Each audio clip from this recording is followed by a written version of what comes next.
सपना उन्हें आए तो उसे याद आता है कि वो सपना फूकने वाले यंत्र को महारानी के महल में भूला है और उसके बिना ऐसा नहीं किया जा सकता क्योंकि इन दैत्यों के पास जाना खतरनाक है।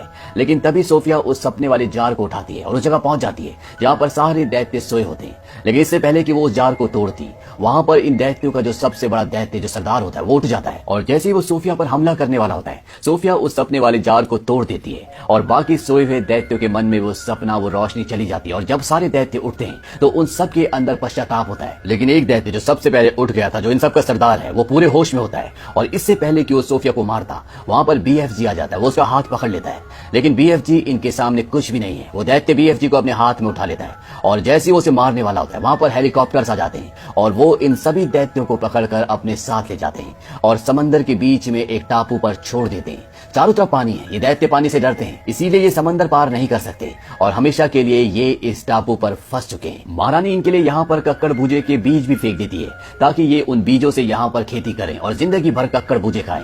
कक्कड़ भुजों से इन लोगों को नफरत है। हालांकि बीएफजी इसी सब्जी को खाता था, लेकिन अब इन दैत्यों के पास कोई भी ऑप्शन नहीं है। इन्हें जिंदगी भर इसी टापू पर रहकर खेती करके कक्कड़ भुजे खाने पड़ेंगे। और अंत में ये दिखाया जाता है कि सोफी अब अनाथ आश्रम में नहीं रहती, बल्कि वो महारानी के साथ उनके महल में रहती है और अब उसे अकेलापन और उदासी बहुत कम महसूस होता है और जब भी वो चाहे वो बीएफजी से बात कर सकती है क्योंकि बीएफजी के कान इस दुनिया की सारी आवाजों को सुन सकते हैं। वहीं दूसरी तरफ बीएफजी जाइंट देश में, यानी कि दैत्यों के देश में अकेले हैं। अब वो सिर्फ वहां पर कक्कड़ भुजे नहीं बल्कि और भी कई सारी सब्जियां उगाते हैं और वो भी अपनी जिंदगी में खुश हैं। सोफिया हर सुबह उठकर खिड़की के पास आकर बीएफजी को गुड मॉर्निंग कहती है, जिसे बीएफजी साफ साफ सुन सकते हैं और इसी सुखद अंत के साथ इस कहानी का अंत हो जाता है। इस कहानी से हमें ये पता चलता है कि किसी की भी कोई भी जाति हो, कैसा भी स्वरूप हो, लेकिन अगर उसका दिल और नीयत अच्छी हो तो वो किसी का भी दिल, किसी का भी प्यार जीत सकता है और अच्छा करने वाले, अच्छा सोचने वालों के साथ हमेशा अच्छा ही होता है। उम्मीद करते हैं कि ये कहानी आपको पसंद आई होगी।